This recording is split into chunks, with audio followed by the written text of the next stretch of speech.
So welcome back to Full Moon Flock and Stock, and I wanted to discuss something that I've seen online a bunch of times from people just getting into the business, and it's always, what should I charge for my product?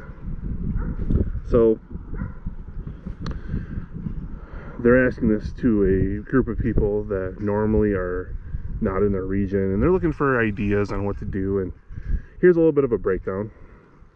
First thing first, what you want to know is what the market is bearing for your area.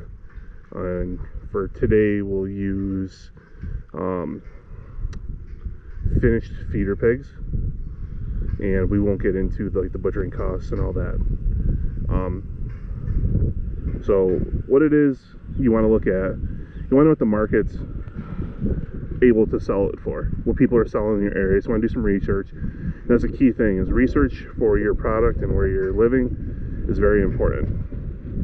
So once you know the market, and those last you need to kind of think about beforehand, before you start raising them. Then you're like, oh, I gotta sell things. So what you want to do is you want to take a look at your inputs for it. So if you're buying the piglets, you want to have that price in there. All your feed, you want to have that price in there. Your time, equipment, anything like that, you really want to kind of try to get that figured out. So I know for us, our feeder pigs, when they are from weaned age to roughly 6.5 months old, they go through 800 to 1,000 pounds of feed, and we use free feeders. We'll get into the feeding portion another time. So with that being said, we have X. So we are going to just use rough numbers here, nothing exactly for what we're charging. So say your feed and equipment and all that, and your time is a tough one. You're going to value it a lot higher than what it is, but you still want to try to get something for it. Say it costs $2 per pound to raise. You then want to have some type of profit and markup on that to account for, you can take that extra money and put it towards paying off, whether it's equipment or you're going to have supplies and stuff you have to buy that you don't normally get paid for right away, but it's over a longer depreciation. Fencing, just equipment if you have to use any.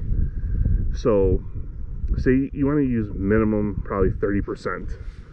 So if you're at $2 and 30% of that would be 60 cents, so your finished weight you want to get charged for, roughly, you want to be looking right around $2.60 a pound. 30% is kind of low. If you can get higher in your area, then that's great. So say you do your research and you find that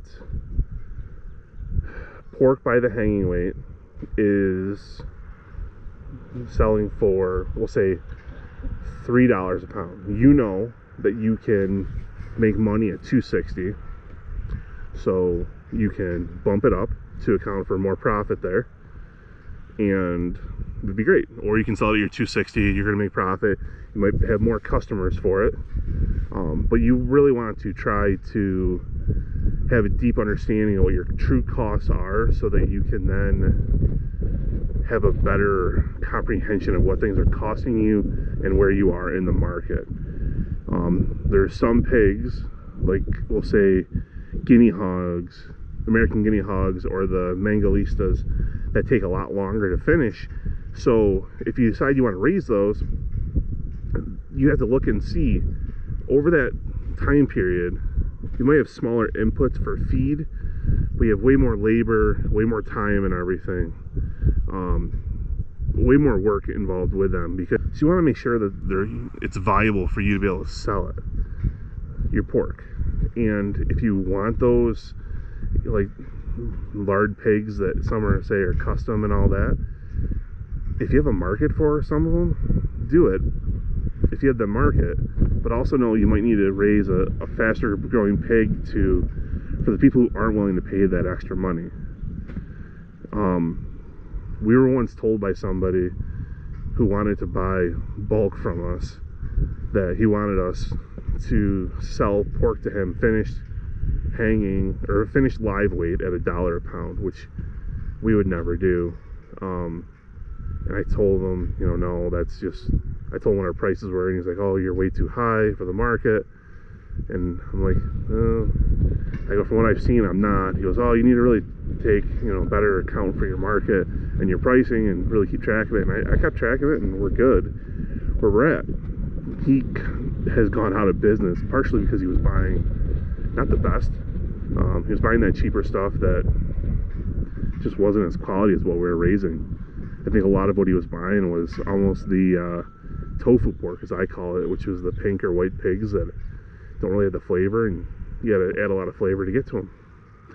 So we've had other people try to buy pork from us a lot cheaper on the hanging weight. We've stuck to our guns, and we get a fair price for what we have in our area. So knowing our numbers is key. I need to know how my farm functions so I can best run it, and you need to as well. So that's just a quick little heads up to people.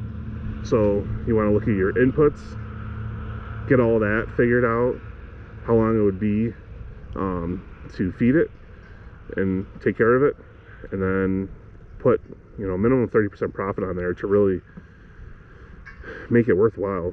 Because if it's not worthwhile, why would you do it? Yeah, you can raise some pork for your family. That's gonna be quality, awesome pork, but you really want to, if you're gonna do this to make money, you really want to make a profit. Because if you're not making a profit, it's not worth doing. And we're going to be looking at our numbers here on Full Moon Flock and Stock to make sure that we're making a profit for everything keeping going forward, especially when we move to the new property. For a couple of years, it's going to be tough because we're going to have a lot more expenses right away. But that's something that we keep an eye on all the time. So hit that like button. Subscribe if you want to. It'd be awesome if you did. We're here trying to help like the small scale producers like ourselves kind of understand things and grow some awesome pork. So thanks.